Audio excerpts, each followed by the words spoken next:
Today's guide, I'll show you how to enable pairing mode on your PS4 controller, then have it connected to a Samsung phone, whether it's Android 11, 12, 13, or even 14. So you can have it as an input device to play just about any games that you want to that are compatible. I would usually have this set up with my Samsung Tab and play Call of Duty Mobile, right? Awesome stuff here, and let's get started. So before doing anything with your phone, you want to make sure this is not connected to any other device, or make sure your PS4 is disconnected at the moment here.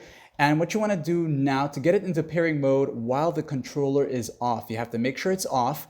This button here and this share button here, you're going to hold them down together at the same time, and don't let go until you see the flickering light over here. So I'll hold it down now together and hold it until you see this right here. Notice how it's flickering like that there.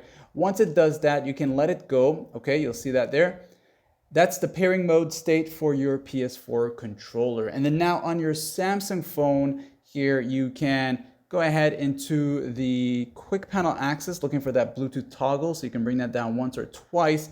You'll see the Bluetooth option here, and long press it and go to details first.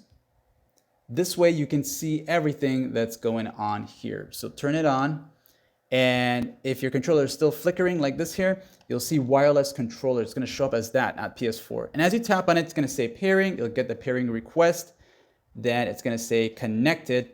And you'll also notice that when you go here to the settings itself, it will be an input device. So once you get that all set up and you're good to go, if your game that you have installed from the Play Store is compatible with the PS4 controller, you should be able to use it. So like and sub.